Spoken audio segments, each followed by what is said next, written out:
We are currently witnessing one of the most significant shifts in technological history, especially with the emergence of generative AI, and it's creating opportunities for business to not only transform their operations, but to disrupt industries. But how can Canadian business opt to adopt this technology responsibly and to drive value for customers? In conversation with Farrah Naser from Global National, please welcome Vice President of Google Cloud Canada, Sebastian.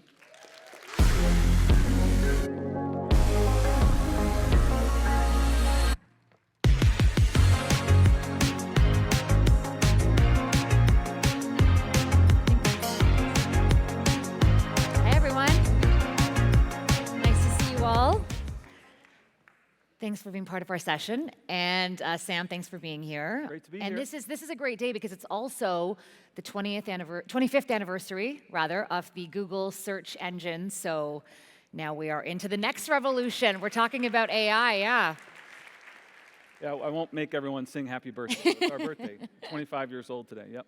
Very exciting, very exciting. Okay, let's dive into it because we don't have too much time.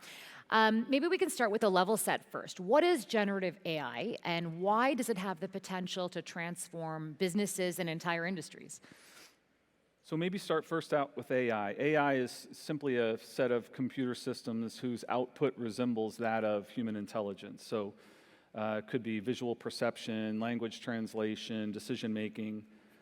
Gen AI takes it kind of to the next level where you feed a generative AI set of computer systems with information, training data, et cetera, and the output is new content that hasn't been necessarily created before. So large language models are an example where a large language model is trained on a lot of data on a particular subject, and when you prompt it, the answer can be a series of text or characters that resemble conversational response and answer.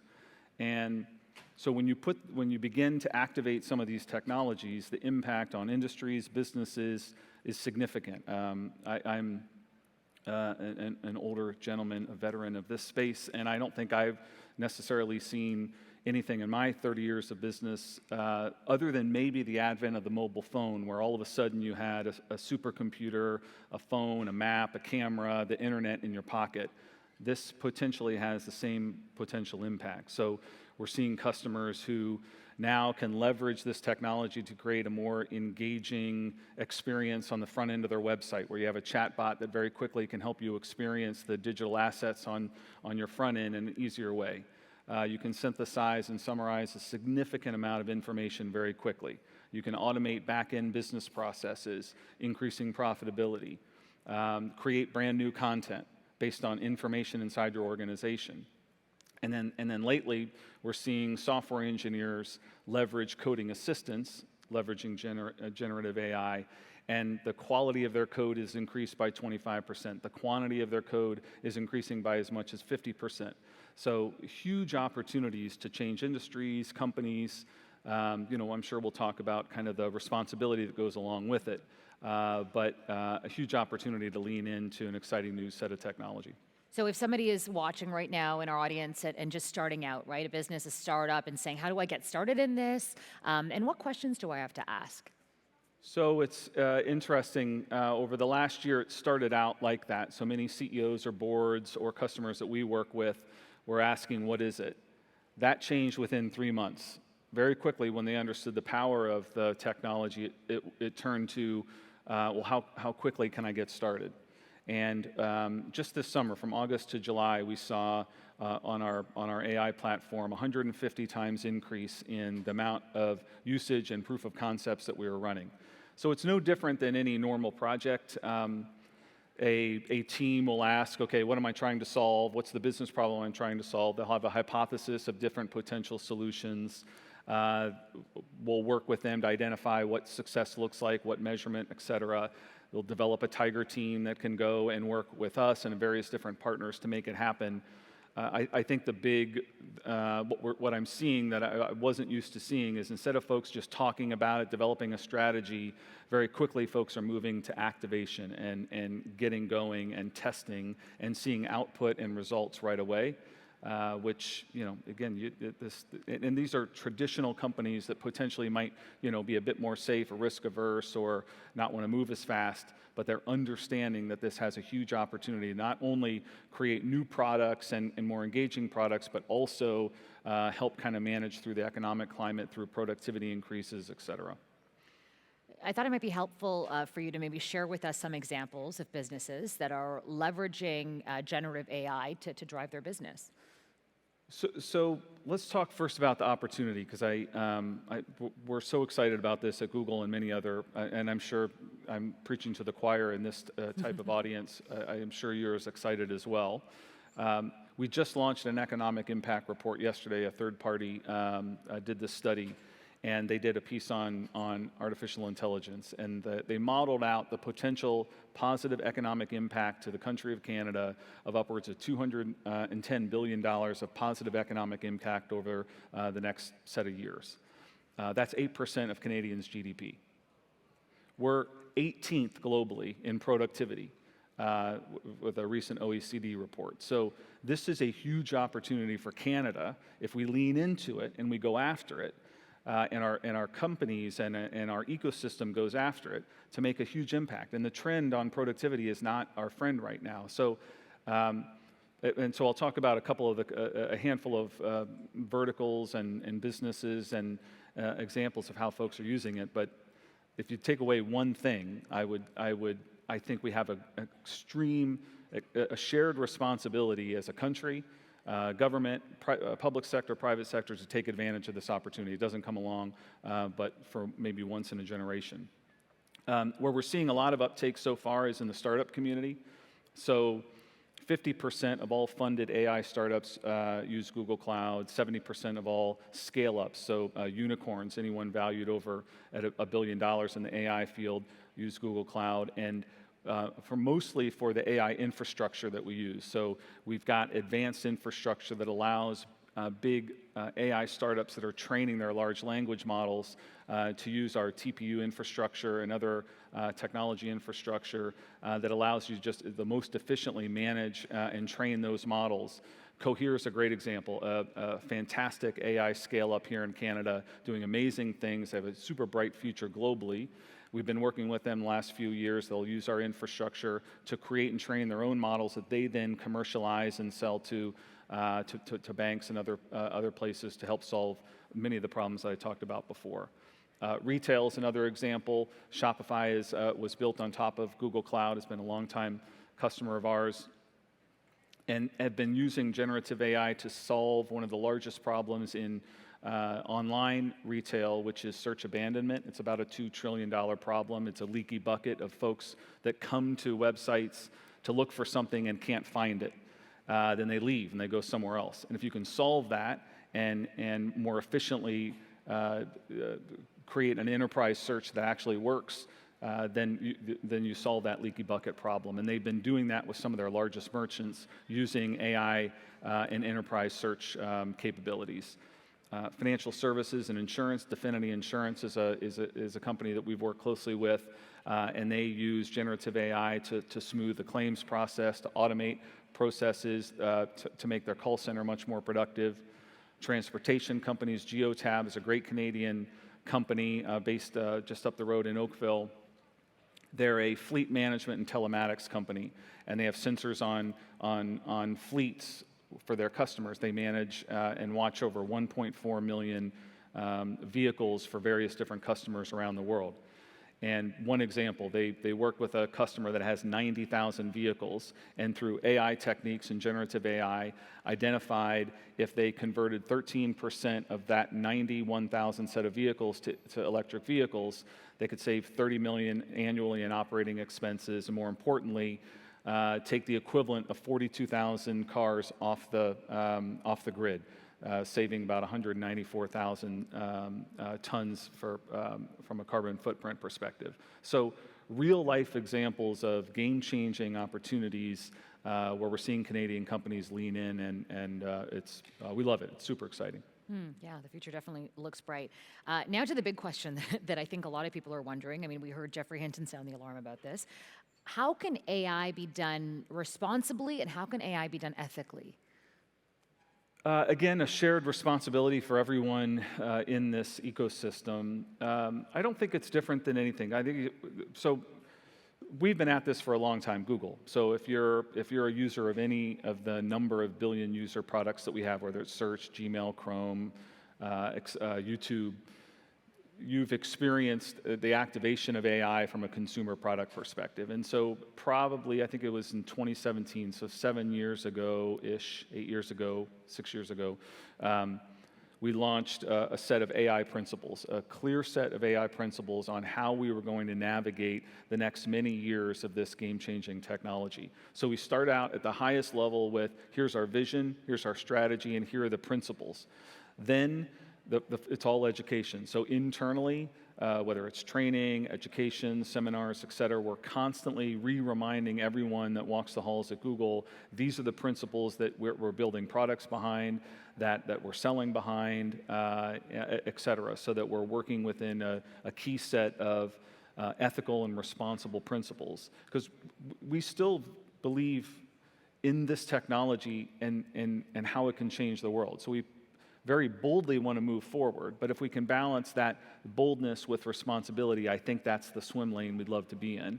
And then lastly, it's just process around making sure we have all the internal assessments, the check-ins, the sign-offs, whenever we're launching and building any new products, that we're following those principles, and that everyone that works on these products truly understands and is trained on where we want to go from a responsible perspective on AI. Do you have concerns that regulations will hinder advancement?